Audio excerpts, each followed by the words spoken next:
भगवद्गीते अध शब्दमोऽध्यायः 17 श्लोकम्। तेषां ज्ञानी नित्ययुक्त एकभक्तिर्विचिष्यते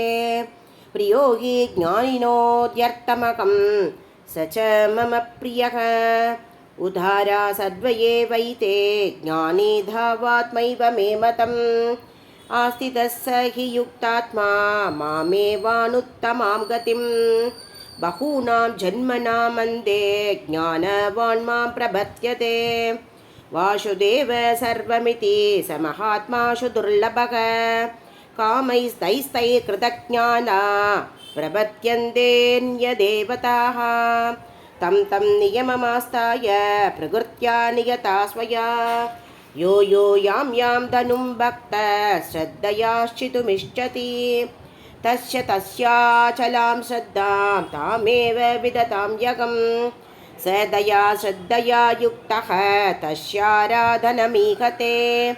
लपते च तत कामान् मयैव विहितान् हितान् अन्धवत्तु बलं तेषां तद्भवत्तल्पमेधसां देवान् देवयजो यान्ति मद्भक्ता यान्ति मामपि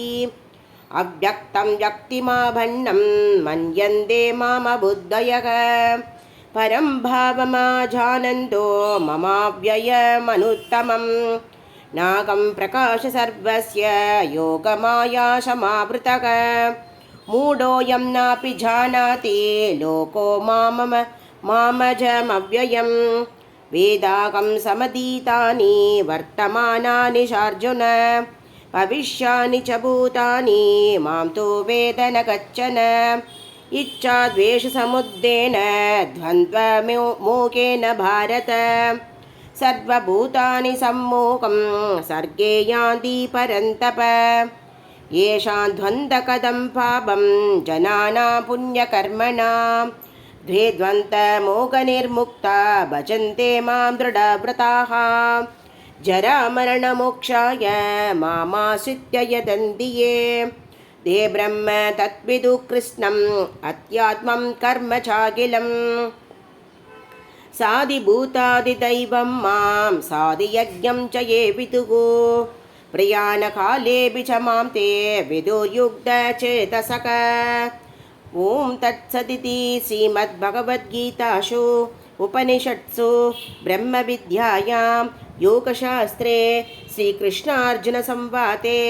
ज्ञानविज्ञानयोगो नाम अध सप्तमोऽध्यायः। श्रीहरये नमः श्रीहरये नमः श्रीहरये नमः। गोपिका जीवनस्मरणं गोविन्दा गोविन्द। सद्गुरुनाथ महाराज की जय।